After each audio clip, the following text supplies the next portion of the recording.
മുതിർന്നവർ പറയുന്നത് സത്യം തന്നെയാണ്. മദ്യപാനം ആരോഗ്യത്തിന് ഹാനികരമാണ്. ഇപ്പൊ നോക്ക്, അത് നിന്നെ എവിടെയാ എത്തിച്ചിരിക്കുന്നതെന്ന്. എന്റെ സിസ്റ്ററിനെ മുത്തശ്ശന്റെ കോപത്തിൽ നിന്ന് ആര് രക്ഷിക്കും? നീ ഒരു ഡെലിവറി ബോയ് അല്ലേ? നീ ഒരു ടോട്ടൽ മെസ്സാ.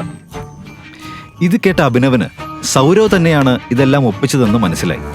ടെറസിൽ വീണപ്പോൾ തീർച്ചയായും അഭിനവന്റെ ബോധം പോയിരിക്കും. സൗരവ് അവനെ ഈ അൺകോൺഷ്യസ് അവസ്ഥയിൽ ഇവിടെ കൊണ്ടുവന്നിരിക്കണം. പക്ഷേ ഇപ്പോൾ അഭിനവന്റെ മനസ്സിലുണ്ടായിരുന്ന മറ്റൊരു ചോദ്യമുണ്ട്. ഒരു ബ്രദർ തന്റെ സിസ്റ്ററിനോട് എന്തിനിങ്ങനെ ചെയ്യണം? അനന്യയോട് ഇങ്ങനെ എങ്ങനെ ചെയ്യാൻ കഴിഞ്ഞു? ഇവൻ അവളുടെ റിയൽ ബ്രദറാണോ? അതിശയിപ്പിക്കുന്ന ഒരു രഹസ്യം കാരണം നഗരത്തിലെ കോടീശ്വരന്റെ ഏക മകളായ അനന്യയെ അത്യന്തം ദരിദ്രനും തൊഴിലില്ലാത്തവനുമായ അഭിനവനെ കൊണ്ട് ബലമായി വിവാഹം കഴിപ്പിച്ചു. വിവാഹത്തിന് ശേഷം അഭിനവ് ഒരു വീട്ടുജോലിക്കാരനായി, അതായത് ഭാര്യയുടെ വീട്ടിലായിരുന്നു പിന്നീട് അവന്റെ താമസം. പക്ഷേ അവിടെ അവൻ സഹിക്കേണ്ടി വന്നത് അനന്യയിൽ നിന്നും മാത്രമല്ല, അവളുടെ സഹോദരനിൽ നിന്നും വീട്ടിലെ ജോലിക്കാരിൽ നിന്നും എല്ലാരിൽ നിന്നും ദിവസവും അവഹേളനവും പീഡനവുമായിരുന്നു. പക്ഷെ ഒരു ദിവസം സാധാരണ ഗ്രോസറി ബാഗുമായി നടന്നു പോകുന്ന അഭിനവനെ പിക്ക് ചെയ്യാൻ കോടി വിലമതിക്കുന്ന കറുത്ത ലക്ഷറി കാറുകൾ എത്തി. ആ വാഹനങ്ങൾ ആരുടേതാണ്? എന്തിനാണ് അവർ അവന്റെ പിന്നാലെ വന്നത്? അഭിനവ് സത്യത്തിൽ ആരാണ്? എന്താണ് അവന്റെ ഞെട്ടിക്കുന്ന രഹസ്യം? ആ രഹസ്യം നിങ്ങളെ അതിശയിപ്പിക്കും. ഇതറിയാൻ ഇപ്പോൾ തന്നെ പോക്കറ്റ് FM ഡൗൺലോഡ് ചെയ്ത് ദ റിട്ടേൺ ഓഫ് ടൈഗർ കേൾക്കൂ, പൂർണ്ണമായും സൗജന്യം. മരുമോനെ, ബാത്റൂം വൃത്തിയാക്കി വേഗം പുറത്തേക്ക് വാ. ഇന്നത്തേക്കുള്ള ഗ്രോസറി വാങ്ങാൻ മാർക്കറ്റിലേക്ക് പോകണം. അവിടുത്തെ ഏറ്റവും പഴയ ജോലിക്കാരനാണ് വിളിച്ചതെന്ന് അവന് മനസ്സിലായിരുന്നു. ആ വീട്ടിൽ അവനുള്ളതിനേക്കാൾ സ്ഥാനം അയാൾക്കുണ്ടായിരുന്നു. എന്താ ചേട്ടാ? സെർവന്റ് അഭിനവന് 1000 രൂപയും സാധനങ്ങളുടെ ലിസ്റ്റും കൊടുത്തുകൊണ്ട് പറഞ്ഞു, ഓടിപ്പോയി മാർക്കറ്റിൽ നിന്നും സാധനം വാങ്ങിക്കൊണ്ടുവാ. പിന്നെ ഒരു കാര്യം കൂടെ, ഇന്ന് അനന്യ മേഡത്തിന്റെ ഓഫീസ് ഫ്രണ്ടായ ശ്രീരാഗ് വരുന്നുണ്ട്. അതെ, അയാൾ തന്നെയാ രാത്രി മേഡത്തിന്റെ കൂടെ ലേറ്റ് ആയിട്ട് വരുന്ന ആ ആള്. നീയല്ലേ അവളുടെ ഹസ്ബൻഡ്. ഇപ്പൊ അവന്റെ ഹോസ്റ്റ് ആവേണ്ടത് നിന്റെ ജോബാ. എന്താ അങ്ങനെ മുഷിഞ്ഞു നിൽക്കുന്നേ? ഓടാ.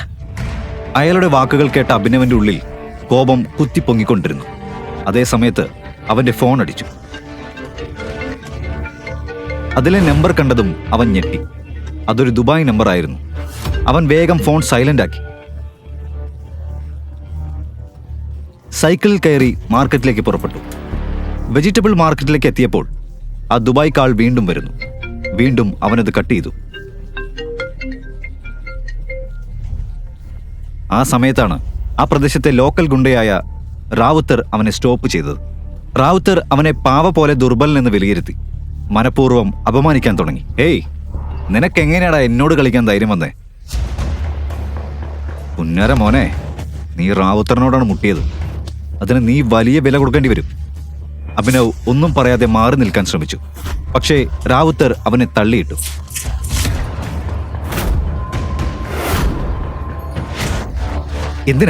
എന്തിനാണ് നിങ്ങൾ ഇങ്ങനെ ചെയ്യുന്നത്?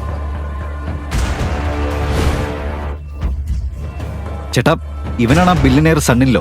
കിടലിന് സുന്ദരിയായ ഭാര്യയുള്ള കോടികൾ വരുന്ന വീട്. എൻ്റെ ഒരു അനിയൻ അവന്റെ വീട്ടിൽ സെർവന്റാ. ശരിയാണോടാ പറഞ്ഞത്? ഈ കളിയാക്കൽ കേട്ട് അഭിനവ് തല കുനിച്ച് പുറത്തേക്ക് പോകാൻ ശ്രമിക്കുമ്പോൾ റാവുത്തർ അവന്റെ കോളറിൽ പിടിച്ചു. അപ്പൊ നമുക്ക് നിന്റെ സുന്ദരിയായ ബില്യനെയർ വൈഫായ അനന്യയോടൊപ്പം ഒരു പാർട്ടി നടത്തിയാലോ? ഇത് കേട്ടപ്പോ ആ ഗുണ്ടകളെല്ലാം പൊട്ടിച്ചിരിച്ചു. അതേസമയം അഭിനവന്റെ ഫോൺ വീണ്ടും റിങ് ചെയ്തു.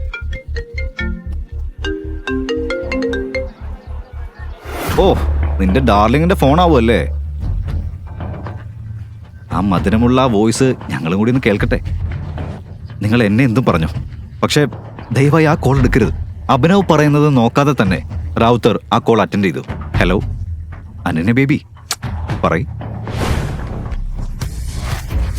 പക്ഷേ ഫോണിലെ ആ വ്യക്തി പറഞ്ഞ വാക്കുകൾ കേട്ട റാവുത്തറിന്റെ ശരീരം മുഴുവൻ നടുങ്ങി. കയ്യിൽ വിയർപ്പോടെ അയാൾ വിറയ്ക്കാൻ തുടങ്ങി. ഉടൻ തന്നെ അവൻ അഭിനവന്റെ കാലിൽ വീണു. ക്ഷമിക്കണം ബ്രദർ, ഞാൻ നിങ്ങളെ തിരിച്ചറിയാൻ വൈകിപ്പോയി, പറ്റിപ്പോയി. അതിനിടയിൽ ഒരു പൊടിക്കാറ്റ് പോലെ മണലുയർന്ന് ആ ഗുണ്ടകളുടെ മുന്നിൽ 3 വലിയ ഭീമൻ കറുത്ത ലക്ഷറി കാറുകൾ ടിൻഡഡ് വിൻഡോസ് ഇട്ടിട്ട് ബ്രേക്ക് അടിച്ച് നിൽക്കുന്നത് എല്ലാവരും കണ്ടു.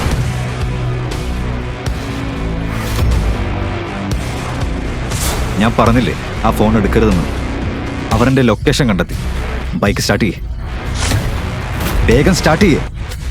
അങ്ങനെ പറഞ്ഞ അഭിനവ് ഒരു ഗുണ്ടയെ കൂടെ കൂട്ടി ബൈക്കിൽ കയറി കാറ്റ് പോലെ പറന്നു.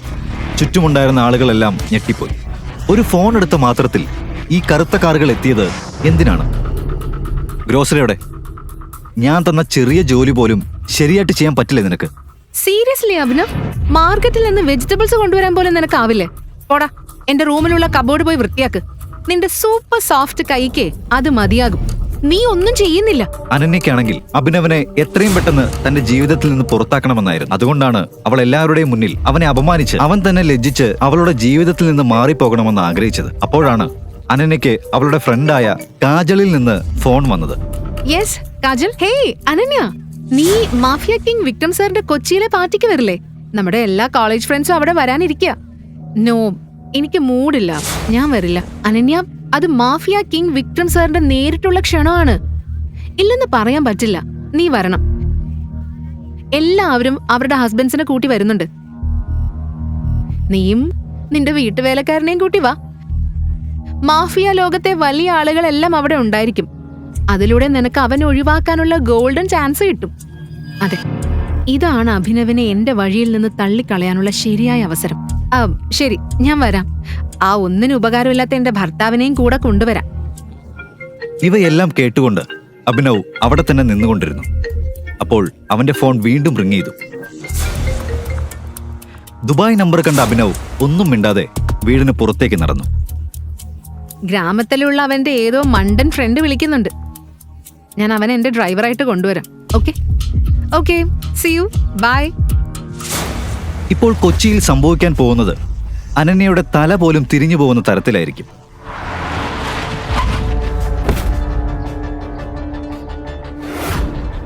അടുത്ത ദിവസം അനന്യ കാറിൽ അഭിനവനെ കൂട്ടി കൊച്ചിയിലെത്തി. അങ്ങനെ അവരെത്തി ഹോട്ടൽ കണ്ടപ്പോൾ അഭിനവന്റെ കണ്ണുകൾ വിടർന്നു.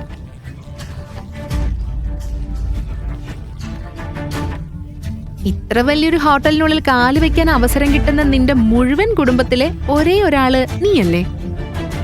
അപ്പോൾ തന്നെ അനന്യയുടെ സ്പോയിൽഡ് ആയ റിച്ച് കോളേജ് ഫ്രണ്ട്സ് അവിടെ എത്തി. അവരിൽ രാജ് എന്ന പേരുള്ള ഒരാളുണ്ടായിരുന്നു.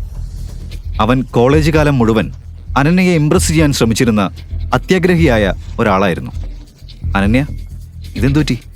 ഹസ്ബൻഡിനെ കൊണ്ടുവരേണ്ട ട്രിപ്പിലേക്ക് സെർവന്റിനെ കൊണ്ടുവരുന്നു? അവനാണ് എന്റെ ഹസ്ബൻഡ്. വാട്ട്? അഭിനവന്റെ സാധാരണ വസ്ത്രം കണ്ടപ്പോൾ അനന്യയുടെ സുഹൃത്തുക്കളും അവരുടെ ഹസ്ബൻഡ്സും മുഖം തിരിച്ചു. പക്ഷേ ഇനി എന്ത് സംഭവിക്കാൻ പോകുന്നുവെന്ന് അവർക്കൊന്നും ധാരണയില്ലായിരുന്നു. അപ്പോൾ തന്നെ ഹോട്ടൽ മാനേജർ എത്തി ഇങ്ങനെ പറഞ്ഞു: എക്സ്ക്യൂസ് മീ സാർ, വിക്രം സാറിന്റെ പാർട്ടി ഇന്ന് വൈകുന്നേരമാണ്. സോ ഇപ്പോഴുള്ള ലഞ്ച്, ഡ്രിങ്ക്സ് ഇതിനെല്ലാം നിങ്ങളുടെ പോക്കറ്റിൽ നിന്നുമാണ് പേ ചെയ്യേണ്ടത്. വെയിറ്റർ മെനു കാർഡ് കൊണ്ടുവന്നപ്പോൾ ആര്യൻ എന്ന പേരുള്ള ഒരാൾ അഭിനവനെ കൊടുക്കാനായി ഇങ്ങനെ പറഞ്ഞു: ഹേ ഗായ്സ്, ഇന്നത്തെ ബിൽ അഭിനവാണ് കൊടുക്കുന്നത്. അതിന് ഞാൻ അങ്ങനെയൊന്നും പറഞ്ഞിട്ടില്ല. എല്ലാവരും ക്ലാപ്സ് ചെയ്യേ. മാസം 6000 രൂപ മാത്രം സമ്പാദിക്കുന്ന സെർവന്റായ അഭിനവ് ലാക്സ് വരുന്ന നമ്മളുടെ ബിൽ പേ ചെയ്യാൻ പോവുകയാണ്. Clap clap clap clap. ഒരു മിനിറ്റിനുള്ളിൽ എന്താണ് നടക്കുന്നതെന്ന് അഭിനവന് മനസ്സിലായില്ല. അതുപോലെ തന്നെ അനന്യയും ചിന്തിച്ചുകൊണ്ടിരുന്നു. ഈ അഭിനവ് ഇതെന്താ ചെയ്യുന്നത്? ഇന്നത്തെ ബില്ല് പേ ചെയ്യാൻ പോലും എന്റെ കയ്യിലില്ല. അതും പോരാഞ്ഞിട്ടും ഇവനൊരു ദരിദ്രനും. അതെ ഗായ്സ്, അഭിനവ് ഒരു കണ്ടീഷൻ കൂടി നൽകി. ഇന്ന് ബിൽ ചെയ്യാൻ പറ്റിയില്ലെങ്കിൽ രാജന് അനന്യയെ കിട്ടും. വാട്ട്? അഭിനവ്, നിന്റെ ലിമിറ്റ്സിൽ നിന്ന് പുറത്തേക്ക് പോവരുത്. ബെറ്റ് ചെയ്യരുത്. ഞാൻ നിന്റെ പ്രോപ്പർട്ടി അല്ല എന്നെ വെച്ച് ബെറ്റ് ചെയ്യാൻ. അനന്യ കേൾക്ക്, ഞാനൊന്നും പറഞ്ഞിട്ടില്ല. Just shut up. Shut up. Abhinav അവളോട് താൻ ട്രാപ്ഡ് ആകുന്നുവെന്ന് എക്സ്പ്ലെയിൻ ചെയ്യാൻ ശ്രമിച്ചു. ബെറ്റ് ചെയ്തതിനു ശേഷം പിന്നോട്ട് പോകാൻ പറ്റില്ല. എന്തായി? പണം കിട്ടുന്നില്ലേ? വെയിറ്റർ! രാജ് അഭിനവന് സംസാരിക്കാനുള്ള അവസരം നൽകിയില്ല. ഹോട്ടലിലെ ഏറ്റവും വില കൂടിയ ഭക്ഷണവും ഡ്രിങ്ക്സും ഓർഡർ ചെയ്തുകൊണ്ടേയിരുന്നു. അപ്പോൾ കാജലിന്റെ കണ്ണ് ബോക്സിംഗ് റിംഗിൽ പതിച്ചു. ഹേയ് രാജ്, നീ കോളേജ് ബോക്സിംഗ് ചാമ്പ്യൻ ആണല്ലോ. എങ്കിലും അഭിനവനൊപ്പം ഫൈറ്റ് ചെയ്. നമ്മുടെ ഫുഡ് വരുമ്പോ എന്റർടൈൻമെന്റ് കൂടി കിട്ടും. ഇത് കേട്ടപ്പോൾ എല്ലാവരുടെയും കാതുകൾ തുറന്നു. രാജ് ശരിക്കും ഫിയർഡ് ബോക്സറായ ആളായിരുന്നു. മറ്റു കോളേജുകൾ പോലും അവനെ ഭയപ്പെട്ടിരുന്നു. ഇതുവരെ രാജ് 25 പേരുടെ മൂക്കുകൾ അടിച്ചു തകർത്തിട്ടുണ്ട്.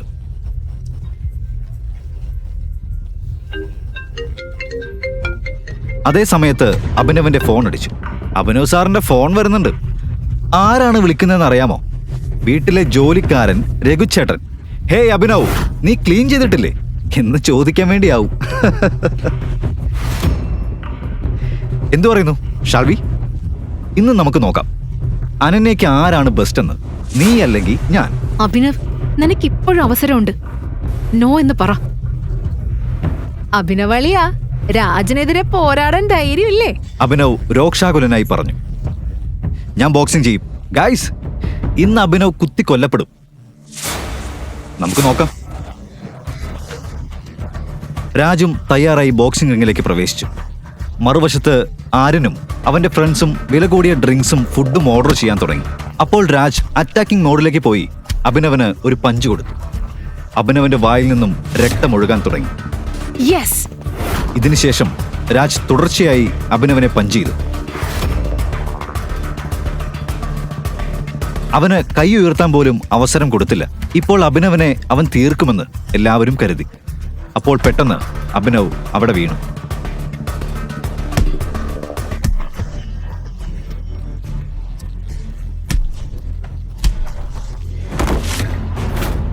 നിർത്ത് അഭിനവ്, ഇപ്പൊ തന്നെ നിർത്തി പുറത്തേക്ക് വാ. മതി.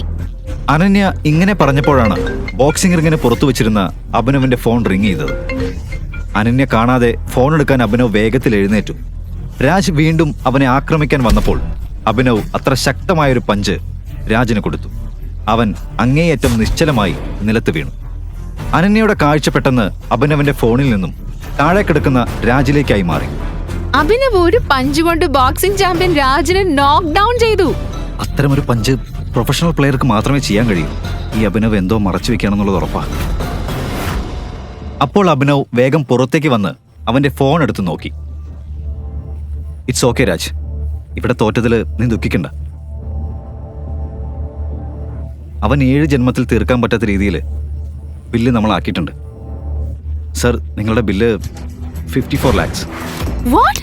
നെവർ മൈൻഡ്, നമ്മുടെ അഭിനവ് സാർ ഇവിടെ തന്നെ ഉണ്ടല്ലോ. എല്ലാവരുടെയും ബില്ല് അവൻ പേ ചെയ്യും. പക്ഷേ വെയിറ്റർ അഭിനവനെ കണ്ട് സംശയിച്ചു.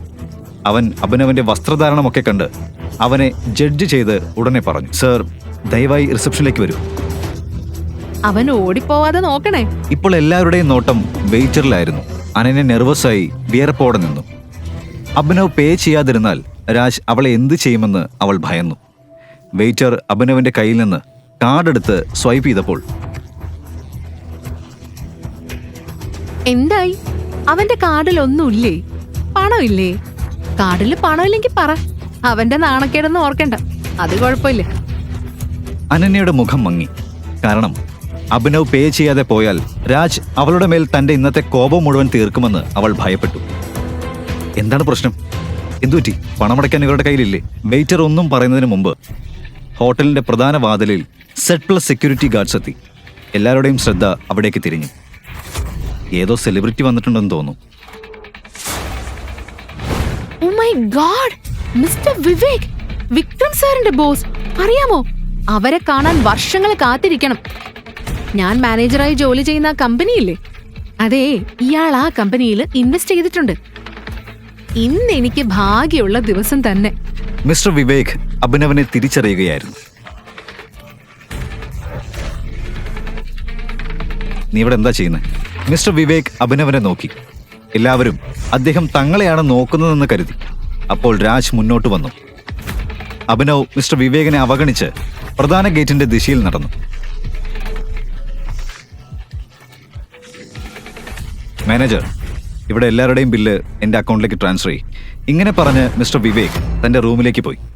1 മിനിറ്റിനുള്ളിൽ ഇത്രയേറെ സംഭവങ്ങൾ സംഭവിച്ചു എന്നാൽ ആർക്കും ഒന്നും മനസ്സിലായില്ല. ഈ മിസ്റ്റർ വിവേക് എന്തെങ്കിലും കുടിച്ചിട്ടുണ്ടോ? അല്ലെങ്കിൽ അഭിനവിനെ മറ്റൊരാളായിട്ട് തെറ്റിദ്ധരിച്ചതാകും. ഹേ അഭിനവ്, മിസ്റ്റർ വിവേക് പണമടച്ചു. അതായത് ഞാൻ ബെറ്റ് ജയിച്ചു. നീ എവിടേക്കാ പോകുന്നേ? ആ, ഇപ്പൊ ലോജിക്ക് പ്രകാരം അനന്യ ഇന്ന് രാത്രി എന്റെ കൂടെ. നോക്ക് രാജ്,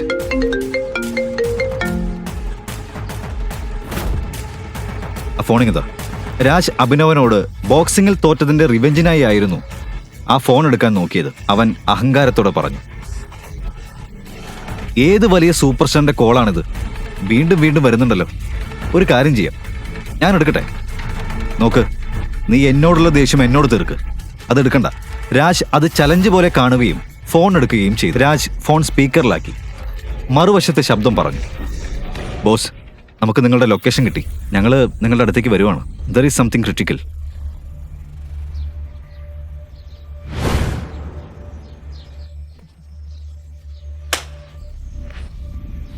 ഇതേതോ റിക്ഷ ഡ്രൈവർ അല്ലെങ്കിൽ ക്യാബ് ഡ്രൈവറിന്റെ ഫോണാണ്.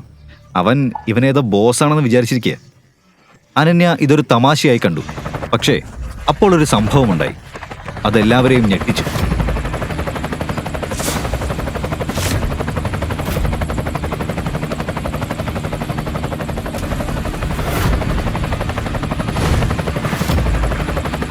ഏയ്, അതൊരു കോടികൾ വിലമതിക്കുന്ന ഹെലികോപ്റ്ററാ. അഭിനവന്റെ ടാക്സി അവിടെ.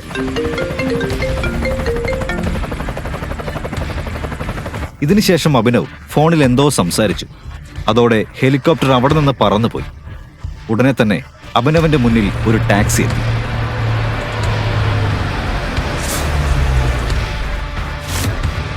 മല പോലെ വന്നത് എലി പോലെ പോയി.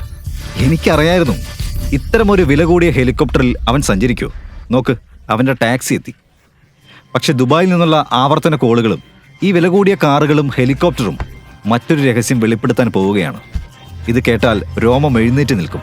അഭിനവ് വേഗത്തിൽ ടാക്സിയിൽ കയറിപ്പോയി. അപ്പോൾ രാജും മറ്റും അഭിനവനെ കുറിച്ച് സംശയപ്പെട്ടു. ഗൈസ്, അവൻ എവിടേക്കാ പോയത്? അനന്യയെ ഇവിടെ തനിച്ചാക്കി അവൻ ആരെ കാണാനാ? എവിടേക്കാ പോകുന്നത്?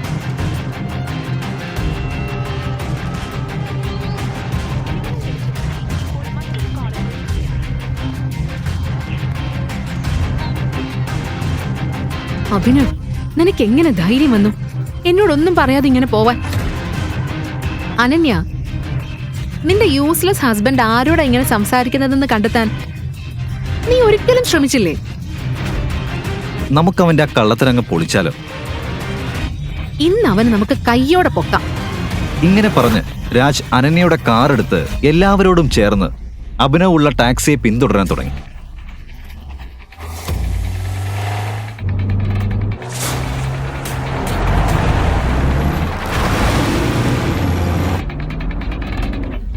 രാജ്, വേഗം പോ.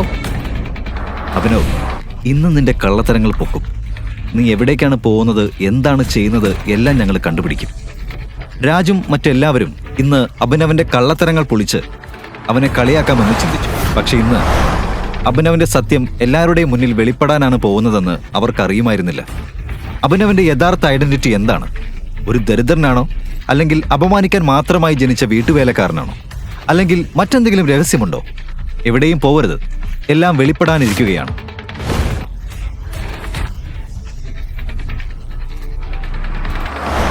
ഏയ്, സ്റ്റോപ്പ് സ്റ്റോപ്പ്! അഭിനവ് ഉള്ള ടാക്സിയെ പെട്ടെന്ന് ചെക്ക് പോയിന്റിൽ പോലീസ് നിർത്തി. രാജ് കുറച്ചകലെ കാർ നിർത്തി ഈ നാടകം കാണാൻ തുടങ്ങി. പോലീസ് ഇൻസ്പെക്ടർ അഭിനവനെ ഇറക്കി സെർച്ച് ചെയ്യാൻ ആരംഭിച്ചു.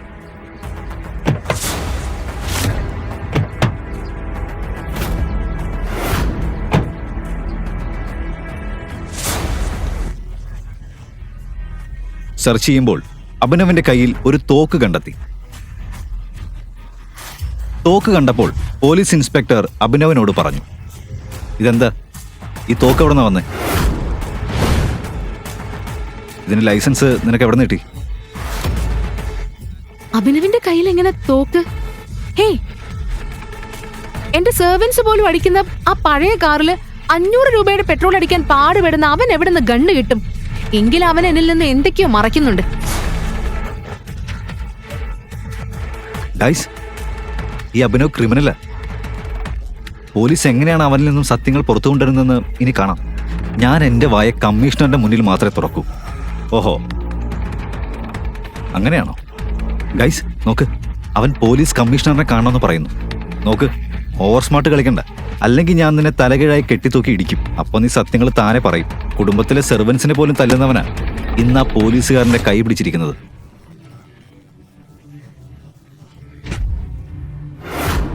മര്യാദക്ക് എന്റെ കൈ വിട്ടോ, അല്ലെങ്കിൽ ഞാൻ ലാത്തിക്ക്. ഹേ, വിട്! ഈ ശബ്ദം കേട്ടപ്പോൾ സമീപത്തെ എല്ലാ പോലീസും അവിടെ എത്തി. അനന്യയും രാജും ഞെട്ടി. പോയി കമ്മീഷണർ സാറിനെ വിളിക്കേ, ഇയാൾക്ക് ഭ്രാന്താ. ഈ അതിശയ കരുത്തിനിടയിൽ ഒരു പോലീസ് സൈറൻ കേട്ടു.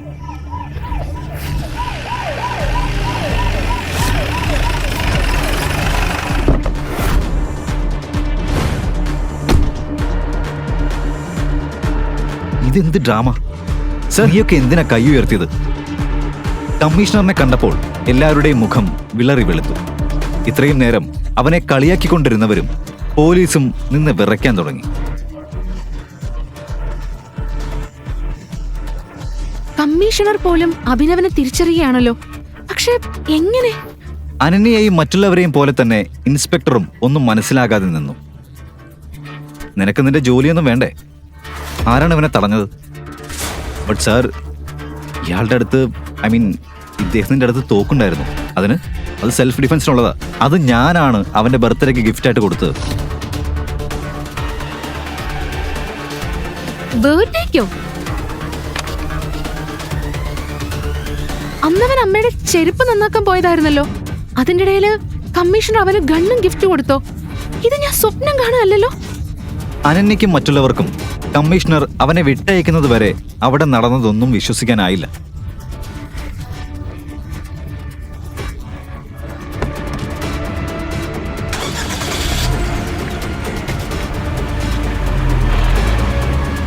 രാജ വീണ്ടും അവനെ പിന്തുടരാനായി കാറെടുത്തു.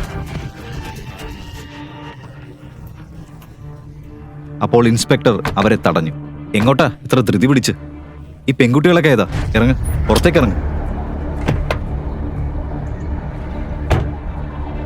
സർ, ഞങ്ങൾ അഭിനവ് സാറിന്റെ കൂടെ ഉള്ളവരാ. സാറ് പോകുന്നിടത്തേക്കാണ് ഞങ്ങളും. ഓ, ഓക്കെ, നിങ്ങൾ പൊയ്ക്കോ. അവർ അഭിനവന്റെ കാറിന് പിന്നാലെ തന്നെ പോയി. അത് ഒരു പഴയ കുറെ ബിൽഡിങ്ങുകളുള്ള ഒരു റോഡ് ക്രോസ് ചെയ്തുകൊണ്ടിരുന്നപ്പോൾ അതേ കോളനിയിൽ നിന്ന് തന്നെ പെട്ടെന്ന് ആ ബ്ലാക്ക് കാറുകൾ അഭിനവന്റെ കാറിന് ചുറ്റും 2 മുന്നിലും 1 പിന്നിലുമായി നിന്നു. ആ 3 ബ്ലാക്ക് കാറുകൾ അഭിനവന്റെ കാറിന്റെ കൂടെ തന്നെ സഞ്ചരിച്ചു.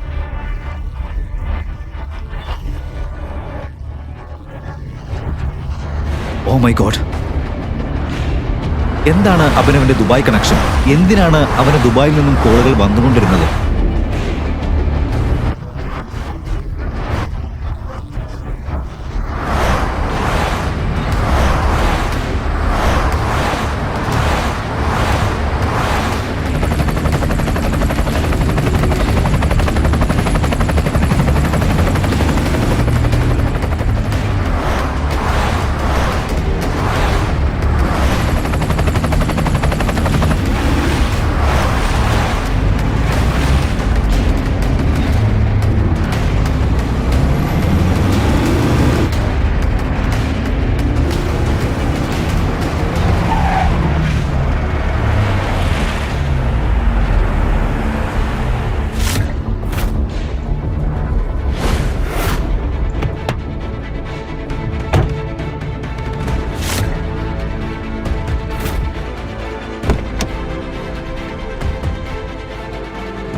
ദരിദ്രനായ ഡെലിവറി ബോയ് അഭിനവന്റെ ആദ്യത്തെ പ്രണയിനി വൈഷ്ണവി അവനൊരു പണമുള്ള ആൾക്ക് വേണ്ടി ഉപേക്ഷിച്ചു. എന്നിട്ട് എന്ത് സംഭവിച്ചു? പ്രണയത്തോലിയുടെ സങ്കടത്തിൽ പാവം കാമുകൻ അഭിനവ് നഗരത്തിലെ 50 നിലയുള്ള കെട്ടിടത്തിന്റെ മുകളിൽ കയറി നിന്നു. വൈഷ്ണവി, ഞാൻ ഈ ലോകം വിട്ടു പോവുകയാണ്. ഞാൻ നിന്നെ ഒരുപാട് സ്നേഹിച്ചു. നീ ആ പണക്കാരനുമായിട്ട് സന്തോഷമായിട്ട് ജീവിക്കേ. ബൈ. നമ്മുടെ മജ്നു അങ്ങനെ ചാടാനായി നിന്നു. പക്ഷെ വിധി മറ്റൊന്നായിരുന്നു. അവൻ പെട്ടെന്ന് താഴെ വീണു. പക്ഷെ അവൻ വീണത് എവിടെയാണ്?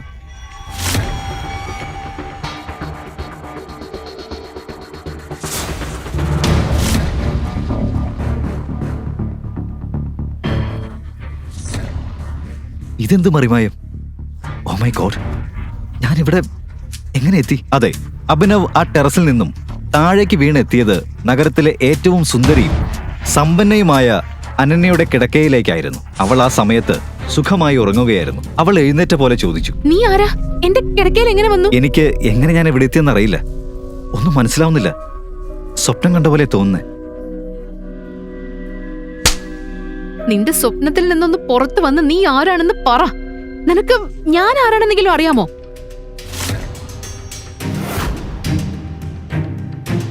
ഓ മൈ ഗോഡ്, ഇത് എന്തു പറ്റി മോളെ? ഈ ബഗർ നിന്റെ ബെഡ്റൂമിൽ എന്ത് ചെയ്യാ? എന്തൊക്കെ നടന്നിട്ടുണ്ടല്ലോ.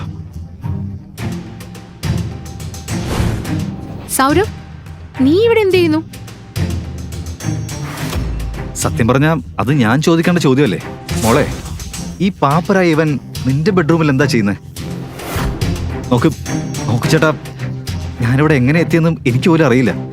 എനിക്ക് ഓർമ്മയുള്ളത് ഞാൻ ടെറസിലുണ്ടായിരുന്നു. Shut up. പോലീസ് എത്തും.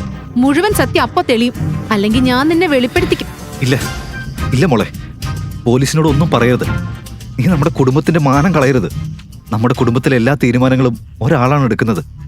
മഹാനായ ഹരിദേവൻ മേനോൻ, നമ്മുടെ മാന്യനായ മുത്തച്ഛൻ.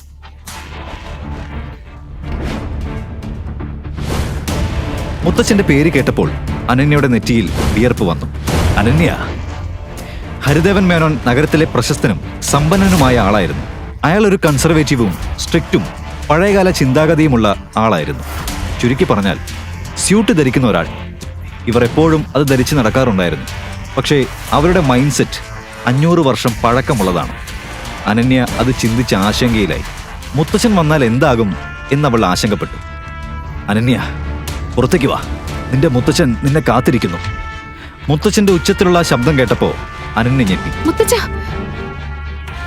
മുത്തച്ഛൻ എല്ലാം അറിഞ്ഞിട്ടുണ്ടെന്ന് അവൾക്ക് മനസ്സിലായി. പക്ഷെ എങ്ങനെ? ഇപ്പോ എത്ര കാലമായി നീ ലൂസറിനോടൊപ്പം ബെഡ്റൂമിൽ കിടക്കുന്നു? പുറത്തേക്ക് വാ, മുത്തച്ഛൻ നിന്നെ കാത്തിരിക്കുന്നുണ്ട്.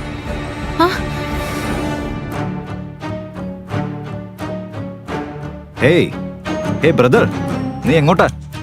മുതിർന്നവര് പറയുന്നത് സത്യം തന്നെയാ. മദ്യപാനം ആരോഗ്യത്തിന് ഹാനികരമാണ്. ഇപ്പൊ നോക്ക്, അത് നിന്നെ എവിടെയാ എത്തിച്ചിരിക്കുന്നതെന്ന്. എന്റെ സിസ്റ്ററിനെ മുത്തശ്ശന്റെ കോപത്തിൽ നിന്ന് ആര് രക്ഷിക്കും? നീ ഒരു ഡെലിവറി ബോയ് അല്ലേ? നീ ഒരു ടോട്ടൽ മെസ്സാ. ഇത് കേട്ട അഭിനവന് സൗരവ് തന്നെയാണ് ഇതെല്ലാം ഒപ്പിച്ചതെന്ന് മനസ്സിലായി. ടെറസിൽ വീണപ്പോൾ തീർച്ചയായും അഭിനവന്റെ ബോധം പോയിരിക്കും. സൗരവ് അവനെ അൺകോൺഷ്യസ് അവസ്ഥയിൽ ഇവിടെ കൊണ്ടുവന്നിരിക്കണം. പക്ഷേ ഇപ്പോൾ അഭിനവന്റെ മനസ്സിലുണ്ടായിരുന്ന മറ്റൊരു ചോദ്യമുണ്ട്. ഒരു ബ്രദർ തന്റെ സിസ്റ്ററിനോട് എന്തിനിങ്ങനെ ചെയ്യണം? അനന്യയോട് ഇങ്ങനെ എങ്ങനെ ചെയ്യാൻ കഴിഞ്ഞു? ഇവൻ അവളുടെ റിയൽ ബ്രദറാണോ? ഈ ചോദ്യങ്ങൾ അഭിനവന്റെ മനസ്സിൽ മന്ദഗതിയിലൂടെ ഓടിക്കൊണ്ടിരിക്കുകയായിരുന്നു ഇതുവരെ. ഹരിദേവൻ മേനോൻ വലിയൊരു പ്രശ്നം കൊണ്ടുവന്നു. ആ പ്രശ്നങ്ങൾ ഇപ്പോഴും തുടരുന്നു. നിനക്കിതിന് ശിക്ഷ ലഭിക്കും. വിവാഹത്തിന് മുമ്പ് ഒരാണുമായിട്ടുള്ള ബന്ധം. നിനക്കെങ്ങനെ ധൈര്യം വന്നു ഇത് ചെയ്യാൻ? നീ എന്റെ കൊച്ചുമോൾ എന്ന് പറയാൻ തന്നെ എനിക്ക് നാണമാവുന്നു. മുത്തച്ഛ, എന്നെ വിശ്വസിക്കണം. ഇയാൾ ആരാണെന്ന് എനിക്ക് അറിയില്ല. കള്ളം പറയരുത്, എനിക്കെല്ലാം അറിയാം. മനസ്സിലായോ? ഇതാ നിന്നെ വളർത്തിയ നിന്റെ മാതാപിതാക്കള്. അവർ നിന്നെ പഠിപ്പിച്ചു, ബിസിനസ് ചെയ്യാൻ അനുവദിച്ചു. അതുകൊണ്ട് നീ ഈ ദരിദ്രനെ നിന്റെ റൂമിലേക്ക് കൊണ്ടുവന്നു. ഹരിദേവൻ മേനോൻ അഭിനവന്റെ കയ്യിൽ ഒരു കാര്യം കണ്ട് ഞെട്ടി.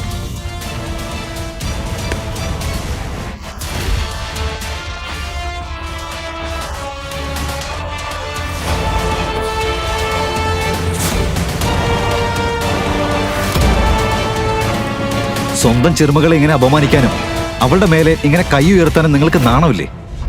എങ്ങനെ നിങ്ങളൊരു മുത്തച്ഛനാകും? നിങ്ങൾക്ക് തലയിൽ ഓളമാണോ ഈ കുട്ടിയോട് ഇങ്ങനെ ചെയ്യാൻ? ആ സമയത്ത് മുറി മുഴുവൻ ശാന്തമായി. ഹരിദേവൻ മേനോനെ ഒരുപക്ഷെ ഒരാളും ഇങ്ങനെ അപമാനിച്ചിരുന്നില്ല. അയാളോട് ആരും ഇങ്ങനെ സംസാരിച്ചിരുന്നില്ല. ഇവിടെ ഒരു സിമ്പിൾ ഡെലിവറി ബോയ് നഗരത്തിൽ പ്രശസ്തനായ വ്യക്തിയായ ധനികനോട് തർക്കമുണ്ടാക്കുകയാണ്. എടാ ലൂസർ, എന്റെ മുത്തച്ഛനോട് തിരിച്ചു പറയാൻ നിനക്ക് എങ്ങനെ ധൈര്യം വന്നു? നീ യുദ്ധം ചെയ്താ നിന്നെ ഞാൻ വെടിവെച്ച് കൊല്ലും. സൗരവ്, അവനെ വിട്. മുത്തച്ഛൻ ഇതെന്തിനാണ് ഇങ്ങനെ പറയുന്നതെന്ന് സൗരവിന് മനസ്സിലായില്ല. പക്ഷെ മുത്തച്ഛന്റെ കമാൻഡ് അംഗീകരിക്കാതെ മറ്റൊരു വഴിയില്ല. ഹരിദേവൻ മേനോൻ അഭിനവനെ അടി മുതൽ മുകൾ വരെ നോക്കി. എന്നിട്ട് അനന്യയോട് പറഞ്ഞു, അനന്യ, ഇവന്റെ പേര് എന്തായാലും നീ അവനെ വിവാഹം കഴിക്കണം. മുത്തച്ഛ. ഞാൻ എങ്ങനെ അവനെ വിവാഹം കഴിക്കും? അവന്റെ പേര് പോലും എനിക്ക് അറിയില്ല. അതെ മോളെ, നീ വലിയ ഇന്നസെന്റ് ആയി അഭിനയിക്കണ്ട. എന്റെ നിയമം നിനക്കറിയാലോ. അധികം ബഹളമില്ലാതെ ഈ വിവാഹം ഇന്ന് തന്നെ നടക്കണം. ഇല്ല മുത്തച്ഛ, ഞാൻ ഈ പാപ്പറിനെ വിവാഹം കഴിക്കില്ല. ഞാൻ വിവാഹം കഴിക്കില്ല.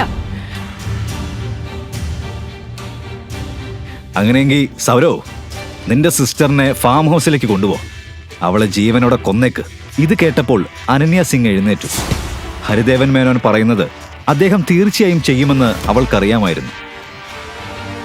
കാരണം ഇതിനു മുൻപും സിംഗ് കുടുംബത്തിലെ ആരും ഹരിദേവൻ മേനോന്റെ നിയമത്തിനെ എതിർത്താൽ ഇത് അവരുടെ വിധിയായിരുന്നു. അനന്യ ഇപ്പോൾ മുത്തച്ഛന്റെ മുമ്പിൽ ഹെൽപ്ലെസ് ആയിരിക്കുന്നു. അനന്യ ഇപ്പോൾ വിവാഹം ചെയ്തില്ലെങ്കിൽ ഒരു പാവം ഇന്നസെന്റ് ഗേളിനെ അവന് മിസ്സാകുമെന്നും അവൻ കാരണം അവളുടെ ജീവിതം തന്നെ നഷ്ടമാകുമെന്നും അഭിനവ് മനസ്സിലാക്കി. പിന്നീട് എന്ത് സംഭവിച്ചു? 1 മണിക്കൂറിനുള്ളിൽ അവളെ തന്നെ ഹാളിൽ കണ്ടു. അനന്യയും അഭിനവും വിവാഹിതരായിരിക്കുന്നു. വിവാഹത്തിന്റെ ആദ്യ രാത്രി അനന്യയുടെ മനസ്സിൽ ഒരു ചിന്ത മാത്രമായിരുന്നു. നിന്റെ പേരെന്താ? അഭിനവ്. പക്ഷേ എന്റെ അച്ഛൻ അഫെക്ഷനേറ്റ്ലി എന്നെ... അതെനിക്ക് അറിയണ്ട. കേൾക്ക്, ഒരു കാര്യം മനസ്സിലാക്ക. ഈ മാരേജ് ഒരു മാരേജ് അല്ല, ഒരു നിർബന്ധമാണ്. ലോകത്തിന് മുന്നിൽ നാം ഹസ്ബൻഡ് വൈഫ് ആകാം, പക്ഷേ ഈ റൂമിലുള്ള നമ്മുടെ ബന്ധം 2 പരിചിതരല്ലാത്തവരുടെ ബന്ധം മാത്രമാണ്. പാലസിന്റെ രാജ്ഞി അനന്യയ്ക്ക് ഒരു ഡെലിവറി ബോയ് പോലെയുള്ളവനെ എങ്ങനെ വിവാഹം കഴിക്കാനാകുമെന്ന് അഭിനവനും മനസ്സിലായിരുന്നു. പക്ഷേ ദൈവം അവരെ ഒരുമിപ്പിച്ചിട്ടുണ്ടെങ്കിൽ അതിനു പിന്നിൽ ഏതോ കാരണമുണ്ടായിരിക്കണമെന്നത് അവനറിയില്ലായിരുന്നു. ഇന്ന് എന്റെ ഫ്രണ്ട് വിക്രമന്റെ ബർത്ത്ഡേ പാർട്ടിയാ. അനന്യ, നീ നമ്മുടെ ന്യൂ സണ്ണിൻ ലോയനെ കൂട്ടിക്കൊണ്ടുപോകണം. അനന്യയ്ക്ക് പാർട്ടിക്ക് പോകാൻ ആഗ്രഹമില്ലായിരുന്നു. പക്ഷെ മുത്തച്ഛന്റെ കമാൻഡിനെ പ്രതിരോധിക്കാൻ കഴിയാതെ പോയി. അവൾ അഭിനവനെ അവളുടെ കൂടെ പോവാൻ നിർബന്ധിച്ചു. പക്ഷെ അവിടെ ഒരാളെ കണ്ടവൻ ഞെട്ടി.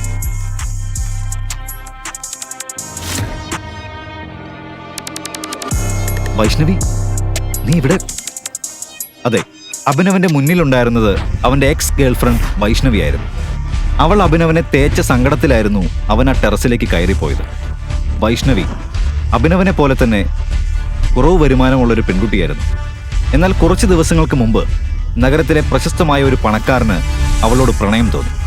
വൈഷ്ണവി അതൊരവസരമായി എടുത്ത് അഭിനവനെ പുറത്താക്കി. ദേവൻ അഭിനവ് വൈഷ്ണവിയോട് സംസാരിക്കുന്നവനെ കണ്ടപ്പോൾ പറഞ്ഞു, ഏയ് ബേബി, ഇതാരാണ് ഈ ലൂസർ?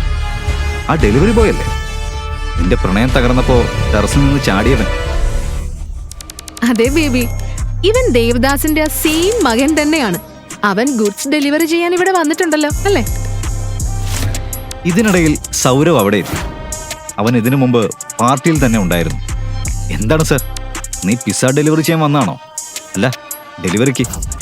അളിയോ, നിന്റെ മുഖം കാണുമ്പോൾ ഒരു പുവർ ഫാമിലിയിൽ നിന്നുള്ളവനെ പോലെ തോന്നുന്നു. പക്ഷേ നീ ഒരു ഡെലിവറി ബോയ് ആകാൻ മാത്രം ദരിദ്രനായല്ലോ. കഷ്ടം. ഛേ സൗരവ്, പക്ഷെ നീ ഈ ലൂസറിനെ അളിയാന്ന് വിളിക്കുന്നതിനാ? നീ പറയാൻ വരുന്നത് ഇതല്ലല്ലോ അല്ലേ? അതെ, അത് തന്നെയാണ് കാരണം. എൻ്റെ സിസ്റ്ററിന്റെ വിവാഹം ഈ മനുഷ്യനുമായിട്ട് നടന്നിട്ടുണ്ട്. ഈ മനുഷ്യൻ എൻ്റെ സിസ്റ്ററിന്റെ ഹസ്ബൻഡാണ്. ദൈവമേ, എൻ്റെ സിസ്റ്ററിന്റെ ഹസ്ബൻഡ്, എൻ്റെ ഡിയർ സിസ്റ്ററിന്റെ സ്വീറ്റ് സ്വീറ്റ് ഹസ്ബൻഡ്. പാർട്ടിയിലെ എല്ലാവരും ഇത് കേട്ട് ഞെട്ടി. എന്നാൽ ഏറ്റവും ഞെട്ടിയത് അനന്യയുടെ പഴയ ലവർ ശ്രീരാഗായിരുന്നു. ഇല്ല അനന്യ, നീ ഇത് ചെയ്യില്ല. ഞാൻ എത്ര സമ്പന്നനും ഹാൻസമാണ്. എന്നിട്ട് നീ ഈ ബെഗറിനെ വിവാഹം കഴിച്ചല്ലോ. അതിന് മാത്രം എന്തുണ്ടായി? ഓ, എന്തുകൊണ്ട് എൻ്റെ ഡിയർ സിസ്റ്റർ അവനെ വിവാഹം ചെയ്തുവെന്ന് ഞാൻ പറയട്ടെ ശ്രീരാഗ്. അപ്പോഴാണ് ഡ്രാമാറ്റിക് രീതിയിൽ സൗരവ് ആ വലിയ ആൾക്കൂട്ടത്തിന് മുന്നിൽ ആ യുണീക്ക് ബെഡിങ്ങിന്റെ കഥ പറയാൻ ആരംഭിച്ചത്.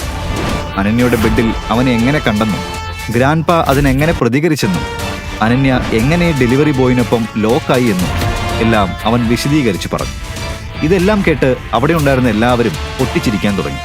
പക്ഷേ അനന്യയുടെ കണ്ണുകളിൽ കണ്ണീർ നിറഞ്ഞിരുന്നു. പാവം അനന്യ കരഞ്ഞുകൊണ്ട് ഓടി. അവൾ ഓടിപ്പോയി.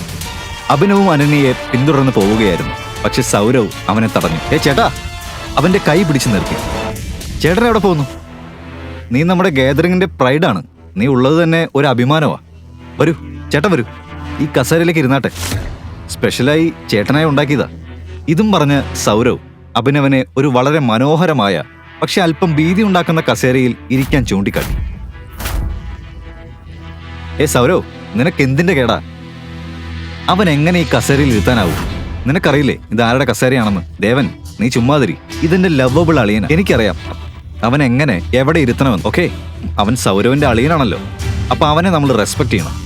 അതെ, പിന്നല്ലാതെ തീർച്ചയായിട്ടും കാണിക്കണം. ശ്രീരാഗിന്റെ വാക്ക് കേട്ട് സൗരവ് അഭിനവനെ തീർക്കാനുള്ള ഉദ്ദേശത്തിലാണെന്ന് ദേവൻ മനസ്സിലാക്കി. സൗരവ് അവന്റെ റിയൽ ഐഡന്റിറ്റി കണ്ടെത്താനുള്ള കാര്യങ്ങൾ നോക്കി.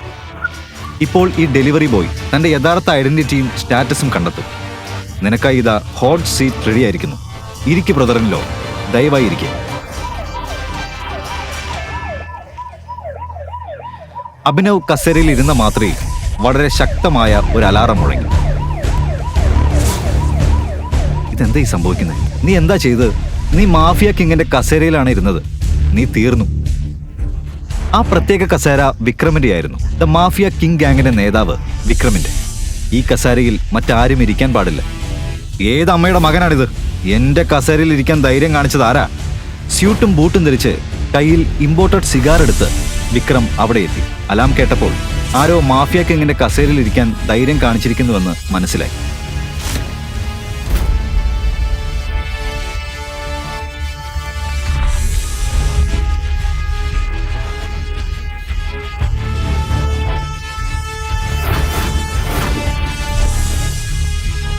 നീയായിരുന്നോ? ഇനി നിന്നെ എന്റെ കോപത്തിൽ നിന്നും ആരാണ് രക്ഷപ്പെടുത്താൻ പോകുന്നത്? സർ, ക്ഷമിക്കണം. എനിക്ക് ഈ കസേരയെക്കുറിച്ച് ഒന്നും അറിയില്ലായിരുന്നു. അഭിനവ് വിക്രമിന്റെ മുന്നിൽ കൈകൂപ്പിയപ്പോൾ വിക്രമിന്റെ കണ്ണുകൾ അഭിനവിന്റെ റിങ്ങിലെത്തി. റിങ്ങിൽ ഒരു ടൈഗർ എന്ന സൈൻ അയാൾ കണ്ടു. റിങ് കണ്ടതും വിക്രമിന്റെ മുഖം പെട്ടെന്ന് പ്രകാശിച്ചു. എന്നാൽ മുൻപുണ്ടായ കോപം പേടിയിലേക്ക് മാറി. ആ റിങ് വിക്രമിനെ എന്തോ ഓർമ്മപ്പെടുത്തുന്നത് പോലെ തോന്നി. ടൈഗർ, ടൈഗർ, ക്ഷമിക്കണം, ഞാൻ നിന്നെ തിരിച്ചറിഞ്ഞില്ല മകനെ. I am really sorry. Hey Vikram uncle, ഈ ലൂസറിന്റെ മുന്നിൽ നിങ്ങൾ എന്തിനാണ് കൈകൂപ്പുന്നത്? ഇവനൊരു ലൂസറാ. നീ ആരെയാണ് ബെഗർ എന്ന് വിളിച്ചത്? ഈ കസേരയും അവന്റെ തന്നെയാ, ഈ ബിസിനസ്സും അവന്റെയാ. അദ്ദേഹം ഞങ്ങളുടെ മാഫിയ കിങ് ഗാങ്ങിന്റെ റിയൽ ഓണറാണ്. ഞങ്ങളുടെ tiger, real tiger. Oh my god. എന്തുകൊണ്ട് വിക്രമനെ പോലൊരു ഭീതികരമായ ഡോൺ അഭിനവന് മുന്നിൽ കൂപ്പുകുത്തി? എന്തുകൊണ്ടാണ് വിക്രം അഭിനവനെ ടൈഗർ എന്ന് വിളിച്ചത്? വിക്രം അഭിനവനെ കണ്ടപ്പോൾ ഓർത്തത് എന്തായിരിക്കും? അഭിനവ്, അതായത് ടൈഗറിന്റെ കഥ ഇനി എങ്ങനെ മാറും? കഥയുടെ ബാക്കി ഭാഗം അറിയാൻ അടുത്ത എപ്പിസോഡ് കാണൂ. ദി റിട്ടേൺ ഓഫ് ടൈഗർ കാണാൻ ഡിസ്ക്രിപ്ഷനിൽ ക്ലിക്ക് ചെയ്യൂ. താഴെ നൽകിയ ലിങ്കിൽ നിന്നും പോക്കറ്റ് FM ആപ്പ് ഡൗൺലോഡ് ചെയ്യൂ.